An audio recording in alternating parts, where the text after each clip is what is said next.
If you get the right strategy, then the goals fall out of that. You know where you're going, you know where you're driving the institution. And those goals never leave me. Whatever I'm doing, whatever conversation I'm having, I know exactly where I'm trying to go.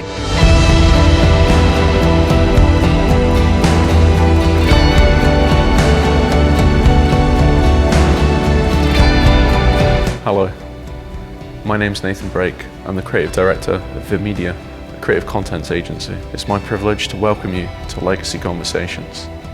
This channel exists to share the journeys of incredibly successful individuals, to pass on the lessons that they've learned, the mindsets that they've adopted, and the disciplines that they've developed in order to get to where they are today. My hope is that in sharing these journeys, we can learn from them and apply these same principles to our own growth in order to quicken it, so that we too can create lasting legacies. This week, I'm speaking with Professor Liz Bacon, the Principal and Vice-Chancellor at Abertay University. Liz is incredibly accomplished academically. Her passion for technology is tremendous. It's really interesting to hear her story and her vision for Abertay. Enjoy. Liz, thank you so much for your time today. It's fascinating to meet you. Looking forward to hear all about your journey. If you could start by kind of sharing where you grew up and what was early life like for you as a girl. Yeah, so I grew up in South London and I have one sister who's a little bit older than me.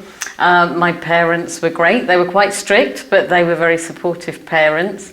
I think my school years were actually quite challenging, especially in the early years, but I kind of learned to cope with that. And I suppose the thing that I do recall most about was between about the ages of 11 and 18, I did gymnastics a lot and I absolutely loved it. And towards the end of that, I ended up teaching gymnastics as well. So yeah, that's a quick summary of some of the things that I did in my early years. Wow, and did you carry on with the gymnastics? That's really cool. Well, actually, I wasn't able to because I went into higher education and I looked for gymnastics. There wasn't a gymnastics club and I thought about doing judo. There wasn't a judo club, but there was karate. So I ended up doing karate for a couple of years, but that's quite strenuous and challenging. So eventually I kind of gave that up, yeah. That's very cool. And what was your dream as a young girl? As a young girl, I had a passion for horses, but I never had my own horse and I didn't learn to ride until I was about 15. And then I wanted to have a career with horses, and the only thing I could think of was the mounted police force, but it turned out that I was 2 inches too short and too short-sighted, so I couldn't get into the police force. But that probably was a good thing with hindsight. But horses have remained my passion over the years. I've ridden on and off, and it's just been the last year I finally got 2 of my own horses, and that's just been a wonderful experience. Wow. So do you race them or kind of do shows? No, I don't do that. It's purely for fun. So I love jumping. That's my thing. And this summer, I finally jumped just over 1 meter, for which I'm very proud. Congratulations. Thank you. And did you enjoy kind of school life and exam success, things like that? So, yeah, as I started to allude to, I found school quite challenging, particularly my primary school. It was actually noted as being quite poor. But I had some fantastic teachers in my secondary school that then helped me catch up. They were really good. But as a result of that experience in primary school, I really quite lacked confidence. So, you know, it was in terms of exam success, it was quite difficult. The careers advice in my days were quite poor, and in my day only about 5% of students actually went to university, and that wasn't something I considered. It wasn't something I had any advice on. And also, to go to university in those days, you had to do 3 A-levels. Cut a long story short, I only did 2 A-levels for various reasons, maths and chemistry, and I loved those. But I was really keen to leave education and go into work, but I know I needed training for something. So I went to a careers event at my school and went along to sort of the science careers part and said, you know, what careers can I do with science? And the response started, when you have your PhD. And I didn't even know what a PhD was. I was pretty sure I didn't want to do one. So I then sort of wandered into a room that was talking about computers, and I thought this sounded vaguely interesting. And basically my parents said, well, all right, we'll send you on a course, 6-week course at a local college to see if you liked it. And I did. And that's kind of how I then started in higher education. I could have started on a degree, but I didn't. I chose to start on an HND because I wanted to get out to work very quickly, but then realised higher education was fantastic compared to my school education, and I really enjoyed it. And I came top of the class in the first year, transferred to the second year of the degree, so did my degree. And in my final year of the degree, I was nagged by some of my lecturers, one in particular, to do a PhD, which, of course, I kept saying I don't want to do. And another long story short, I was persuaded to start a PhD in AI, and that's what led me into academia. So, yes, it was quite a wiggly route in that sense. What do you think was the main difference between the kind of school-based education and the higher education, and why you thrived at the higher education? Yeah, possibly because I really loved the topic. I always loved solving logic problems at school, anything that sort of had that logic complexity, and certainly computing's like that very much. So my heart is very much in programming, which I know people tend to love or hate, and I absolutely love it, but the more complex the algorithm, the more challenging, the better. So I think I just really took to the subject and met wonderful people from different cultures and just had an amazing experience. The whole environment is just very different to school. After school, what did you want to achieve, and did you have an idea of a career path you wanted to follow? Yeah, so I think, as I said, during my time at school and having decided to do computing, that was sort of the key thing, but I didn't know much about it at the time. So I didn't have a clear career path. I didn't really know what the careers were in technology. But I think for me, the key for me is I just wanted to have an interesting job, and I wanted to be financially independent and not dependent on anybody. Very cool. Did you have any role models that you looked up to? No, and I think that was part of the challenge. When I was at school, it was very much, the males of the household were the breadwinners, yeah. So where did your love of technology come from? So I think that started when I was in higher education, and I got to learn a lot more about computers. I think for me, it's just been a passion watching how technology has transformed society and has transformed our work and personal life, particularly with artificial intelligence, and seeing what that's now doing and its potential, even in my own environment in the education space, what it could actually do for staff and students and our research. So that's kind of really fascinated me throughout the whole era. Sadly, I'm not able to get involved at the techie end, which is still where my heart is. But I really enjoy seeing it. And having done a PhD in AI, which of course is very different artificial intelligence to the stuff that's taken the world by storm at the moment. But yeah, that's a particular passion of mine. Brilliant. And was this passion recognised by others? So I think throughout my career, I've had a variety of recognition. I suppose the key thing I go back to is when I became president of my professional body, the BCS, the Chartered Institute for IT. And I was really, really privileged and humbled and honoured to take that on, and really able then to, I think, lead an organisation and help drive forward technology to be appropriately ethical and appropriately supportive of society. But I've also done a lot of other stuff in my space. I've worked all over Europe. I've worked for the European Commission. I've done a lot in quality assurance and stuff. So again, it's been really nice and humbling to be able to participate in all of those different organisations and activities and actually have the impact. One passion of mine that has been throughout the whole of my career has been trying to support more women in technology and women into the whole STEM arena. We are making some progress, but it is still frustratingly slow. But yeah, I'd really love to see that change a bit more. Why do you think it is something that's so difficult to push and get awareness of? Yeah, so I think there's been so many initiatives throughout my lifetime to try and introduce women to technology when they haven't been participating at the same rate as men. My conclusion is that actually I think society needs to change.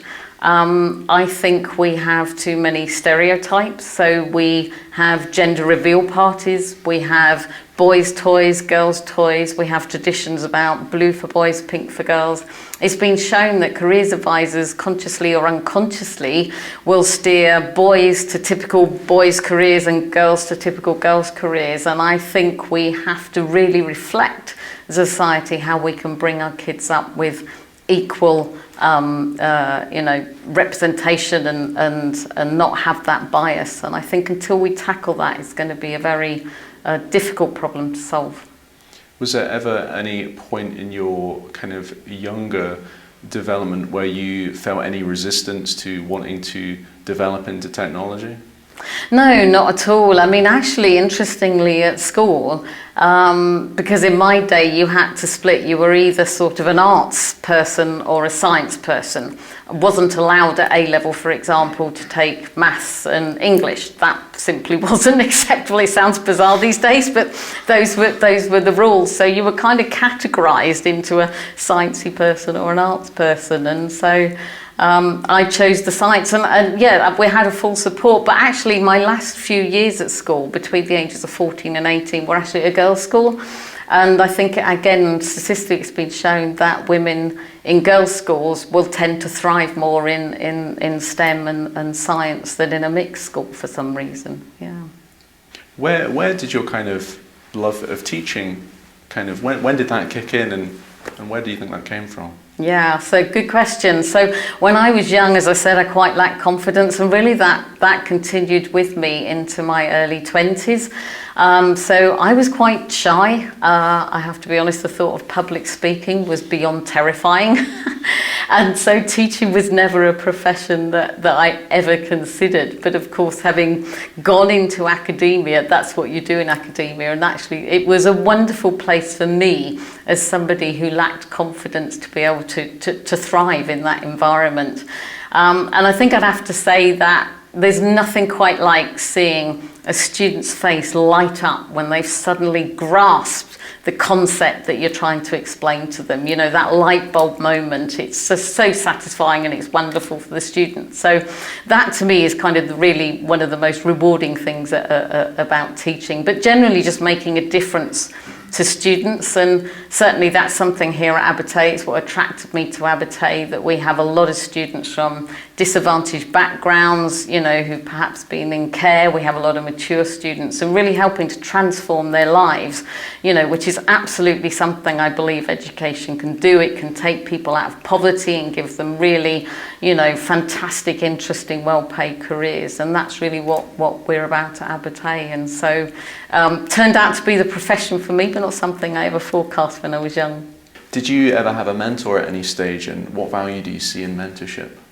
So I see huge value in mentorship. I have been a mentor several times. I'm currently one at the moment, but I've never had a specific mentor during my career. But obviously I've had lots of input and advice from people as I've gone throughout that career. But there is just one lady I'd like to sort of name who I think really helped me on my journey at the start when I was a young academic, and that's one of my ex-colleagues from the University of Greenwich called Pam Morton. So she was very, very encouraging about engaging externally, engaging with my professional body, engaging with all sorts of organisations. And being still quite shy, I was a bit out of my comfort zone, having to sort of, you know, walk into a room with strangers that I didn't know and strike up a conversation. But she wasn't a lady to take no.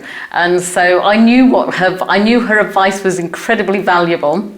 So I did pluck up the courage and do what she suggested, and I think that was hugely helpful. I think it developed my confidence, and it built up, you know, networks of contacts that I could speak to. So I just want to publicly acknowledge her and thank her, because I think she really kind of pushed me where I needed to go, and without her I don't know if that would have happened. Wow, that's brilliant. Yeah. Is there any advice that you particularly remember, or that you could pass on to someone who's maybe in a similar situation where they're quite shy but want to develop further and maybe not sure how to take that step? Yeah, I mean, I think look for volunteering opportunities. People are always keen to have help, so look at your professional body. I'm sure there's lots of possibilities to get engaged and meet people, and that's possibly one of the easier ways to start that networking journey. What does success look like to you?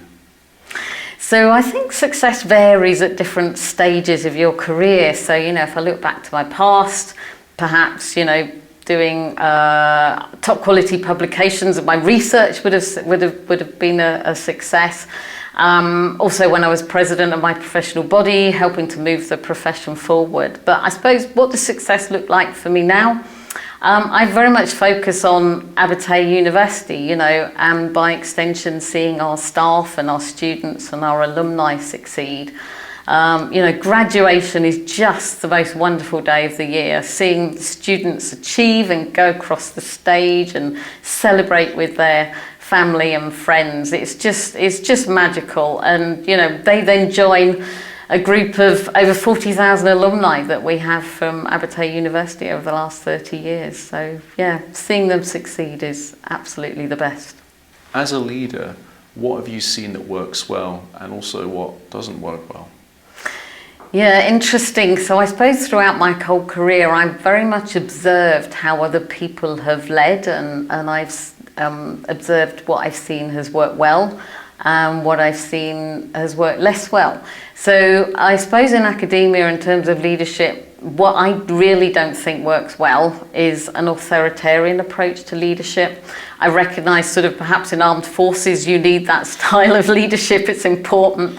But in academia, for me, collaboration and working with the teams is what I think works well, and I think most people value that because it's really important to listen to their opinion, to understand things. And I recognise that when people bring problems to you, usually because they're the one experiencing the problem, they have the best answer to solve the problem.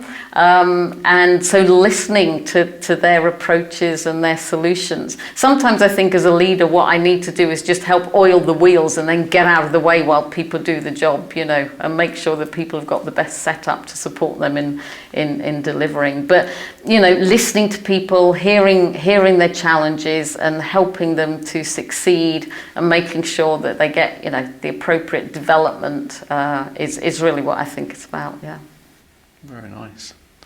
And how do you approach challenges? I think I'm someone who thrives on challenges. I kind of, going back to this problem solving again, I really enjoy fixing things, making things better for staff and students. So if I have a problem to solve, probably the first thing I'll do is try and gather the data and evidence about it, brainstorm with the team a solution, and then take it forward to implement. But I think again, one of the challenges as a leader is you have to recognise you won't always have all the pieces of data that you need to make that decision. So you often are making decisions in uncertain, with uncertain information. But you just have to give it your best shot and work with the team to come up with the best answer you can at the time. How do you feel in those situations where kind of all eyes are on you and there's that kind of pressure to come up with an answer? I don't think that worries me too much because I collaborate. It isn't a pressure just on me. I very much work within the team, and you'll talk to everybody and get everybody's input that you need to in order to make that decision. So again, I come back to the collaboration, which is partly a shared responsibility in finding a solution, although I do recognise that, yes, my head's sort of on the chopping block in some senses, but the team I have here is absolutely fantastic and we work really well together. Brilliant. How do you foster a good working team?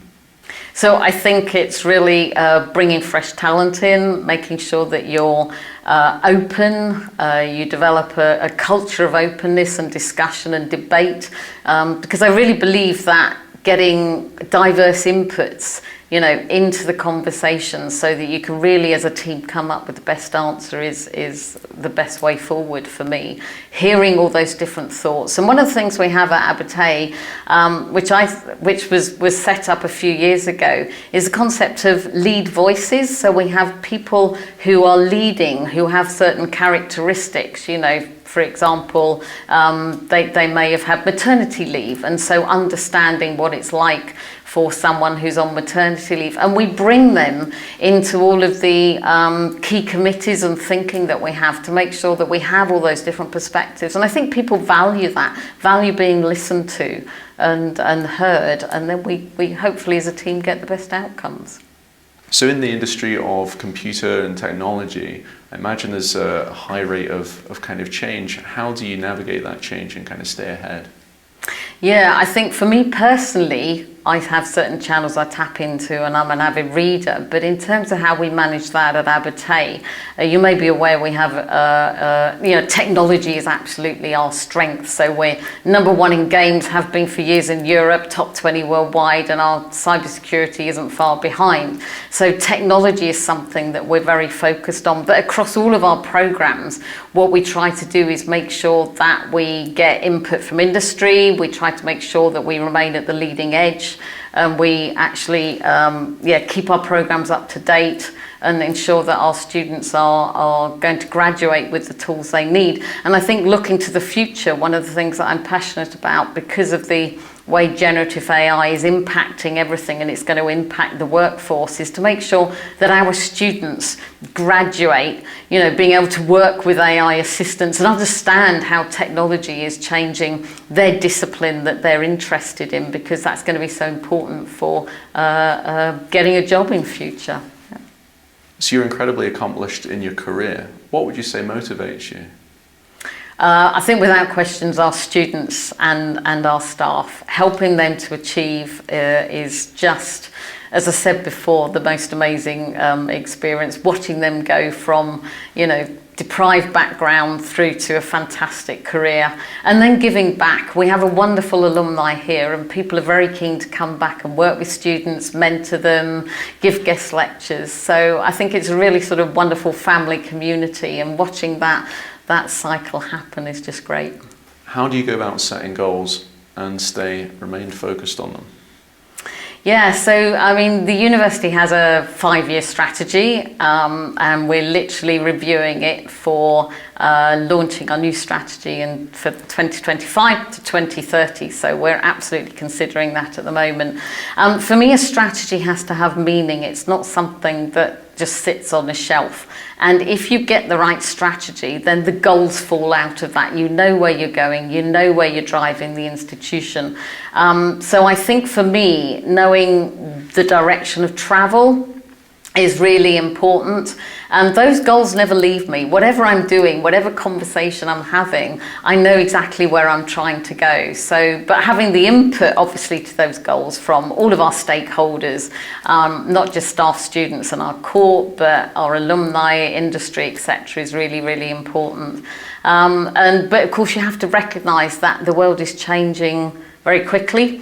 So whilst we might have a goal now, we'll set our goals for the next 5 years and in the next few months, but things change. So you do have to be flexible and adapt that strategy as you go forward as needed. But they never leave my mind. I know where we're going, so that's how I keep focused on them.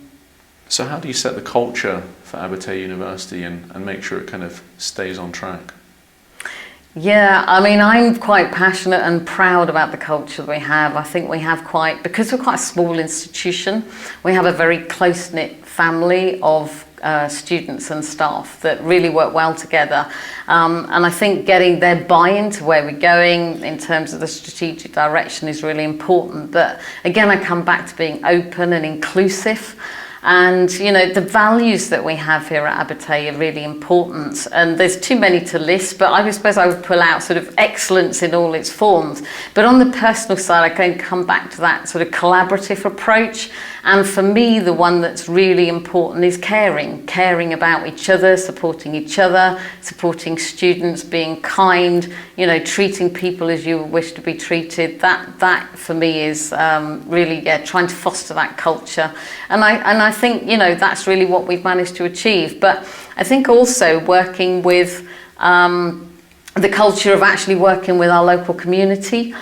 We are in a small city of Dundee, and it's really important that Abertay actually contributes to that. So we have a whole range of staff and student opportunities for mentoring and volunteering. We brought in a policy a year or so ago that staff could get a day off a year to go and volunteer for a local charity, whatever that might be, working at a food bank for a day, but really trying to give back to the local community is important. And of course, internally, we like to listen to our staff. We have a lot of committees and groups that actually try to listen to staff, look after their well-being, as well as get their feedback, and that's really important to us.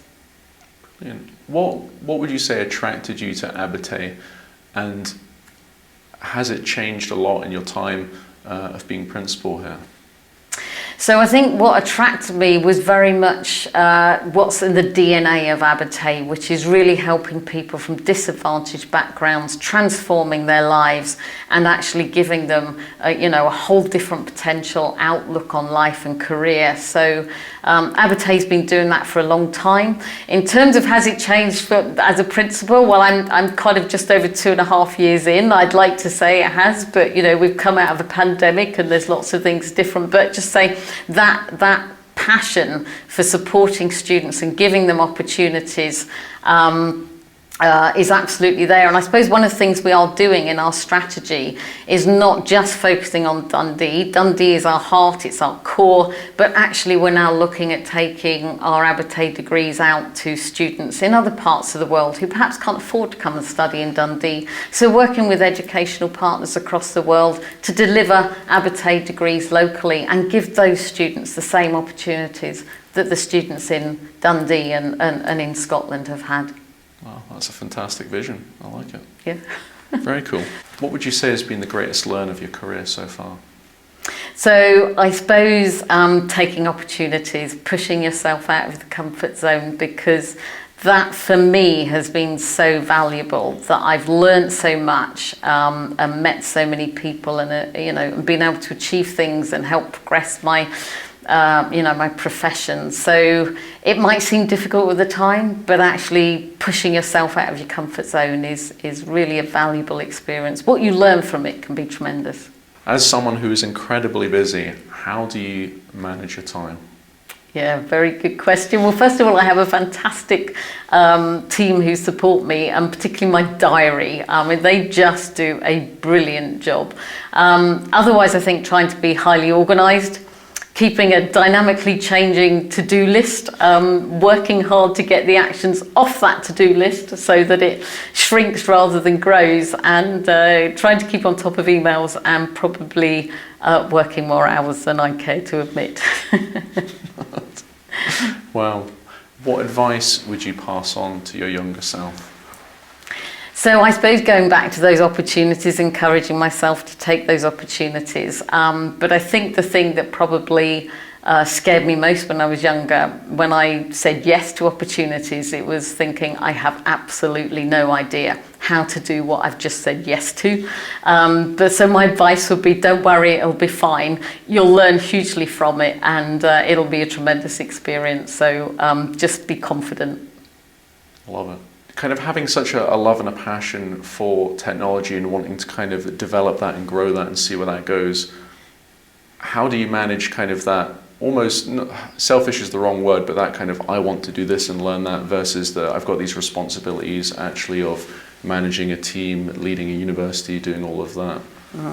Well, I think they very much come together because, if you're looking at where technology is taking the world, you have to integrate it into your work. So I see them very much in parallel and mutually supportive. So we have a digital transformation here at Abertay, and obviously part of that is now looking very much at where generative AI can take us, how it can support student learning, how it can support staff doing research, how it can streamline our back office systems. So I think my technology passion has actually hit my day job with a full force, and it'll be interesting to see where it goes.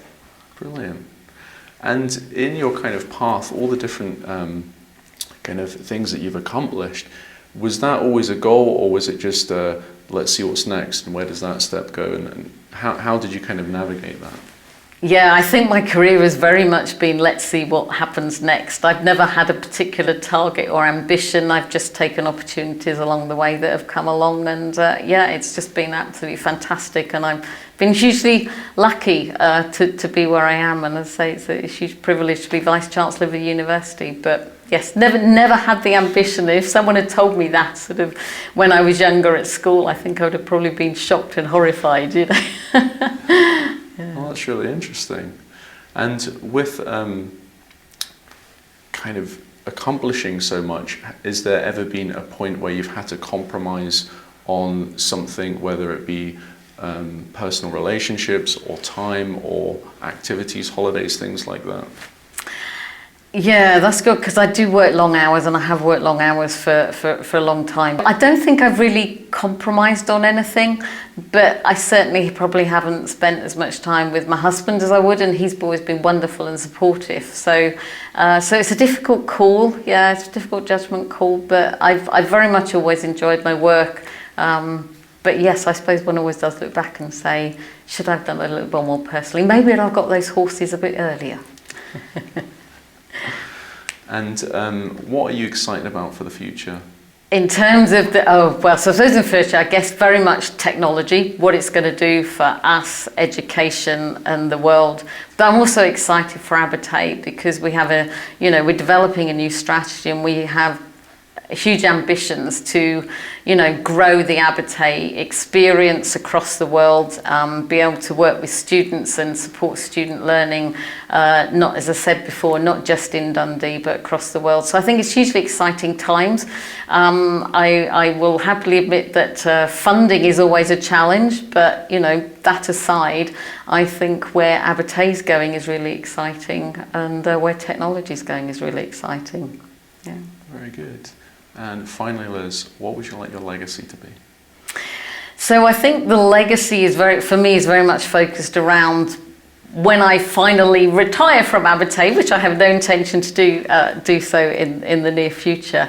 But I want to leave a thriving institution, financially stable, one that has that is more embedded in the community, but also has national and international impact.